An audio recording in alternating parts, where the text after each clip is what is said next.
I can't get into Putin's head, so I can't tell you whether we topped out at 120 or we're going to 150 or 175. But there is significant tail risk depending on what happens in the, and obviously in Ukraine. But what I will tell you is that we were going to 120 even without Ukraine. Right? It was just that what's happened there has just fast forwarded the whole script, right? And obviously the tail risk is a lot more because we don't know, what's in the mindset of how this is going to resolve, and I have no idea. But what we're seeing in energy and what we just saw in the grain prices and wheat and what you saw a year and a half ago in ERCOT is you're seeing a run on, like when a run on a bank, you're having a run on stuff because the world is basically telling you that we're out of stuff. And so you're having these like runs on different commodities and different stuff that people are panicking because of. It may not even be because of reality. It's perception of reality, right?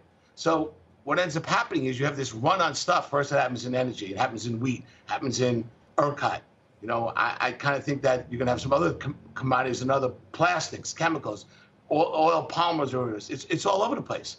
And again, it's sort of like nobody panics till everyone panics. And then when everyone panics, that's when you see these crazy spikes. So, we're at 120. I mean, obviously now UAE came in and said that OPEC should pump more. Can we go back down, $15, $20 from here? Yeah. But I think that, do we go to 200? I'm not in the White House. I have no idea. But let me ask you this. So you suggest, we obviously can't get in Putin's head, but our viewers would love to get inside yours in terms of how you're currently positioning yourself. I've heard your, obviously your thesis on kind of where we are. Are you still long crude, expecting that prices are going to remain at the very least elevated and have the potential to move higher from here? In my opinion, the best trades are the best risk-reward trades. So buying back month crude, December 2022, just at, 90, I don't know, trading $90. Buying December 23 at $79, buying December 2024 at $73, buying the back of the curve and holding it is a better risk-reward trade than going ahead and buying the front of the board at this point and buying, spot crude.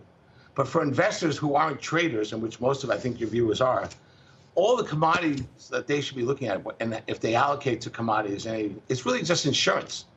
If you're a investor who doesn't pay attention to the minute-to-minute moves of this, you're buying commodities to hedge the rest of your portfolio, just like you buy car insurance or life insurance. You hope you buy the insurance and you lose the money because your life is much better if you lose the money, right? Your whole rest of your portfolio does well. So it depends if you're trading or if you're an investor. If I'm an investor, I'd be looking at the back of the curve in crude oil more than the front of the curve because I think it's a much better risk-reward opportunity.